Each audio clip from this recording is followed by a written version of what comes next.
안녕하세요. 오늘 5월 28일 금요일입니다. 오늘 소식들 좀 전해드릴게요. 먼저 첫 번째 소식입니다. 52년 전 아폴로 11호가 달을 향해서 발사가 됐습니다. 달에 인류를 보내려는 우주 탐사 계획이 미국 주도로 진행되고 있는데요. 미 항공우주국 나사가 남녀 우주인 한 쌍을 달에 보내는 계획을 진행 중입니다.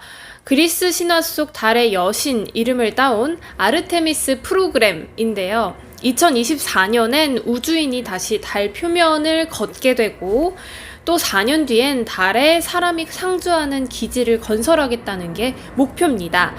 여기에 한국이 참여합니다. 세계에서 10번째로 약정에 가입을 했는데요. 그동안 축적된 우주 탐사 기술력을 인정받았다는 평가인데요.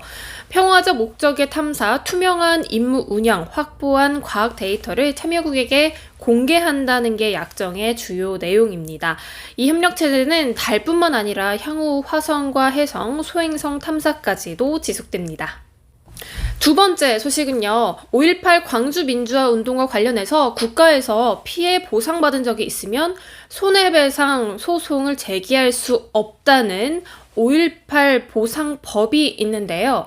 이 법 조항이 위헌이라는 결정이 내려졌습니다.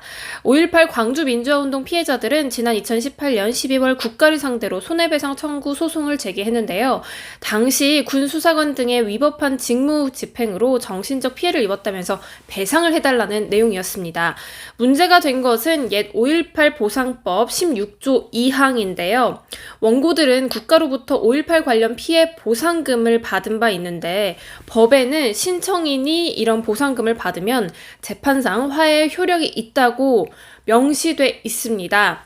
화해에 의한 분쟁 해결은 확정 판결의 효력이 있어 피해자들이 국가를 상대로 손해배상 청구를 할 수 없다는 이야기입니다. 피해자들은 문제의 5.18 보상법 조항이 위헌이라고 주장했고요. 광주지법은 위헌 법률 심판을 헌법재판소에 제청했습니다. 헌재는 어제 심판 대상인 법조항이 위헌이라고 결정했습니다. 5.18 보상법 조항에 따라서 보상금을 신청할 때 정신적 손해를 고려할 수 있다는 내용이 없다며 보상금 등의 지급만으로 정신적 손해에 대한 적절한 배상이 이뤄지기는 어렵다고 그 이유를 밝혔습니다. 다음 소식은요. 미얀마에서 가스전을 운영하는 토탈과 세브론이 미얀마 측에 수익을 지급하지 않기로 밝혔습니다. 미얀마 군부의 돈줄 역할을 한다는 국제사회의 비판을 인식한 건데요. 환경, 사회적 책임, 그리고 지배구조, ESG가 거대 석유 기업들의 경영을 바꾸고 있습니다. 여기에서 ESG란 무엇일까요? 투자의사 결정 시 사회 책임 투자 혹은 지속 가능 투자의 관점에서 기업의 재무적 요소들과 함께 고려합니다. 사회 책임 투자란 사회적 윤리적 가치를 반영하는 기업에 투자하는 방식인데요. 기업의 재무적 성과만을 판단하던 전통적 방식과 달리 장기적 관점에서 기업의 가치와 지속 가능성에 영향을 주는 ESG, 환경, 사회, 지배 구조 등의 비재무적인 요소를 충분히 반영해서 평가를 하는데요. 기업의 ESG 성과를 활용한 투자 방식은 투자자들의 장기적 수익을 추구하는 한편 기업 행동이 사회 이익이 될 수 있도록 영향을 줍니다. 지속가능한 발전을 하기 위한 기업과 투자자의 사회적 책임이 중요해지면서 세계적으로 많은 금융기관이 ESG 평가 정보를 활용하고 있습니다. 2000년에 영국을 시작으로 스웨덴, 독일, 캐나다, 벨기에, 프랑스 등 여러 나라에서 연기금을 중심으로 ESG 정보 공시의무 제도를 도입하게 됐는데요. 유엔은 2006년 출범한 유엔 책임투자 원칙을 통해 ESG 이슈를 고려한 사회 책임 투자를 장려하고 있습니다.